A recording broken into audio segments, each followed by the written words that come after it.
உனக்கு ஒண்ணும் இல்லலம்மா? பயப்படாதம்மா, எனக்கு ஒண்ணும் இல்ல. நான் தான் சொன்னல உன்னை இந்த வேலையில போக வேணான்னு. நான் தப்பா எதுவும் பண்ணலையேம்மா. என்னோட ப்ரொஃபஷன் விஷயமா தானே போனேன். நீ வேற வீட்டுல பிறந்திருந்தா எப்படி வேணா இருக்கலாம். உன் தலையெழுத்து இந்த வீட்டுல வந்து பிறந்து தொலைச்சிட்டியே. ஏன் இந்த வீட்டுல அவளுக்கு என்ன குறை வச்சோம்? உன் புள்ள பண்ணிட்டு போனது உனக்கு மறந்து போச்சா?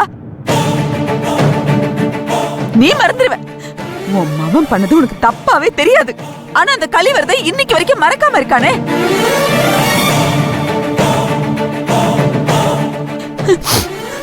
உன் வயித்துல பிறந்த அந்த அயோக்கியம் பண்ணிட்டு போன பாவம் இன்னும் என் வீட்டை சுத்தி சுத்தி அடிக்குதே. அதெல்லாம் சரிதாம்மா. இந்த சூழ்நிலையில இவனு வெளியே போக கூடாதுல்ல. நம்ம மேலே தப்பு இருக்குல்ல. என்ன தாத்தா பேசுறீங்க? இந்த காலத்துல போய் பொண்ணுங்க ராத்திரி நேரத்துல வெளியே போக கூடாதுன்னு சொல்றீங்க?